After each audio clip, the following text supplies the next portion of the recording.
जय जिनेंद्र। जैन धर्म की कहानियाँ जानने के लिए हमारे चैनल को लाइक एंड सब्सक्राइब जरूर करें। सम्यक दर्शन के प्रभावना अंग का स्वरूप। अज्ञानतिमिर्व्याप्ति मपाकृत्य यथा यथम जिन शासन महात्म्य प्रकाशा स्यात् प्रभावना। अर्थात रत्नकरण शापकाचार में आचार्य समंतबद्ध स्वामी कहते हैं, पूजा तप आदि के विषय में अज्ञानवश फैली भ्रांतियों को समीचीन उपायों से दूर कर जैन धर्म की महिमा को प्रकट करना प्रभावना अंग है। प्रभावना अंग में प्रसिद्ध वज्र कुमार मुनि की कहानी इस प्रकार है। हस्तिनापुर में बल नामक राजा रहता था। उसके पुरोहित का नाम गरुण था। गरुण के एक सोमदत्त नाम का पुत्र था। उसने समस्त शास्त्रों का अध्ययन कर अहिष्यत्रपुर में रहने वाले अपने मामा सुबूति के पास जाकर कहा कि मामा जी, मुझे दुर्मुख राजा के दर्शन करा दो। परंतु गर्भ से भरे हुए सुबूति ने उसे राजा के दर्शन नहीं कराए। उसके बाद वह हठधर्मी होकर स्वयं ही राजसभा में चला गया और राजा के दर्शन कर आशीर्वाद लिया और समस्त शास्त्रों की निपुणता को प्रकट कर मंत्री पद प्राप्त कर लिया। मंत्री पद मिलने के बाद सुबूति मामा ने अपनी यज्ञदत्ता नाम की पुत्री का उससे विवाह कर दिया। एक समय जब यज्ञदत्ता गर्भ से हुई तब वर्षा काल में उसे आम्रफल खाने का डोला हुआ। बाग बगीचों में आम्रफल को खोजते हुए सोमदत्त ने देखा कि जिस आम्र वृक्ष के नीचे सुमित्राचार्य ने योग ग्रहण किया है वह वृक्ष नाना फलों से भरा हुआ है। उसने उस वृक्ष से फल लेकर एक आदमी के हाथ घर भेज दिए और स्वयं धर्म श्रवण कर संसार से विरक्त हो गया तथा तप धारण कर आगम का अध्ययन करने लगा। जब वह अध्ययन कर परिपक्व हो गया तब नाभिगिरी पर्वत पर आतापन योग में से स्थित हो गया। इधर यज्ञदत्ता ने पुत्र को जन्म दिया। पति के मुनि होने का समाचार सुन वह अपने भाई के घर चली गई। पुत्र की शुद्धि को जानकर अपने भाइयों के साथ नाभिगिरी पर्वत पर गई। वहां आतन योग में स्थित सोमदत्त मुनि को देखकर अत्याधिक क्रोध के कारण उसने वह बालक उनके पैरों के ऊपर रख दिया और गालियां देकर स्वयं घर चली गई। उसी समय अमरावती नगरी का रहने वाला दिवाकर नाम का विद्याधर, जो कि अपने पुरंदर नाम के छोटे भाई के द्वारा राज्य से निकाल दिया गया था, अपनी स्त्री के साथ मुनि की वंदना करने के लिए आया था। वह उस बालक को लेकर अपनी स्त्री को सौंपकर तथा उसका नाम वज्र कुमार रखकर चला गया। वह वज्र कुमार कनकनगर में विमल वाहन नामक अपने मामा के समीप समस्त विद्याओं में पारंगत होकर बड़ा हुआ।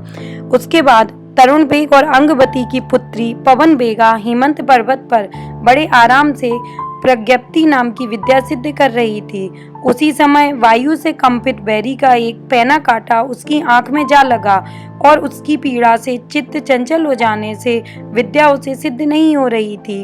उसके बाद वज्र कुमार ने उसे वैसा देख कुशलता पूर्वक वह कांटा निकाल दिया। कांटा निकल जाने से उसका चित्त स्थिर हो गया तथा उसे विद्या सिद्ध हो गई। विद्या सिद्ध होने पर उसने कहा कि आपके प्रसाद से यह विद्या सिद्ध हुई है, इसीलिए आप ही मेरे भर्ता हैं। ऐसा कहकर उसने वज्र कुमार से विवाह कर लिया। एक दिन वज्र कुमार ने दिवाकर देव विद्याधर से कहा कि तात, मैं किसका पुत्र हूँ, सत्य कहिए, उसके बाद ही मैं भोजन ग्रहण करूँगा। दिवाकर देव ने पहले का सब वृतांत सच सच कह दिया। उसे सुनकर वह अपने पिता के दर्शन करने के लिए भाइयों के साथ मथुरा नगरी की दक्षिण गुहा में गया। वहां दिवाकर देव ने वंदना कर वज्र कुमार के पिता सोमदत्त को सब समाचार कह दिया। समस्त भाइयों को बड़े कष्ट से विदा कर वज्र कुमार मुनि हो गया। इसी बीच मथुरा में एक दूसरी घटना घटी। वहां पूतिगंध राजा राज्य करता था। उसकी स्त्री का नाम उर्विला था। उर्विला सम्यक दृष्टि तथा जिन धर्म की प्रभावना में अत्यंत लीन थी। वह प्रतिवर्ष अष्टानिक पर्व में 3 बार जिनेंद्र देव की रथ यात्रा निकालती थी। उसी नगरी में एक सागर दत्त सेठ रहता था। उसकी सेठानी का नाम समुद्र दत्ता था। उन दोनों के एक दरिद्रा नाम की पुत्री हुई। सागर दत्त के मर जाने पर एक दिन दरिद्रा दूसरे के घर में फेंके हुए चावल खा रही थी। उसी समय चर्या के लिए प्रविष्ट हुए 2 मुनियों ने उसे वैसा करते हुए देखा। छोटे मुनि ने बड़े मुनि से कहा कि हाय, बेचारी बड़े कष्ट से जीवन बिता रही है। यह सुनकर बड़े मुनि ने कहा, यह इसी नगरी में राजा की प्रिय पटरानी होगी। भिक्षा के लिए भ्रमण करते हुए एक बौद्ध साधु ने मुनिराज के वचन सुनकर विचार किया कि मुनि का कथन अन्यथा नहीं होगा। इसीलिए वह उसे अपने विहार में ले गया और वहां अच्छे आहार से उसका पालन पोषण करने लगा। एक दिन चैत्र माह के समय वह झूला झूल रही थी कि उसे देखकर राजा उस पर आसक्त हो गया। राजा के मंत्रियों ने उसके लिए बौद्ध साधु से याचना की।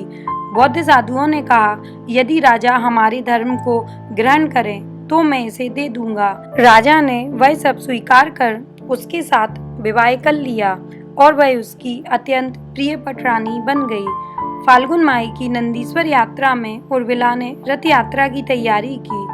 उसे देखकर उस पटरानी ने राजा से कहा कि देव, मेरा बुद्ध भगवान का रथ इस समय नगर में पहले घूमे। राजा ने कह दिया, ऐसा ही होगा। उर्मिला ने कहा, यदि मेरा रथ पहले घूमता है तो मेरी आहार में प्रवृत्ति होगी, अन्यथा नहीं। ऐसी प्रतिज्ञा कर वह क्षत्रिय गुहा में सोमदत्त आचार्य के पास गई।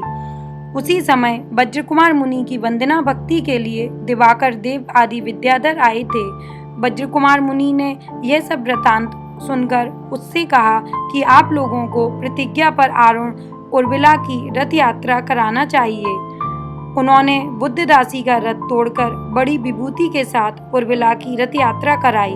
उस अतिशय को देखकर प्रतिबोध को प्राप्त हुई बुद्धदासी तथा अन्य लोग जैन धर्म में लीन हो गए। जय जिनेंद्र।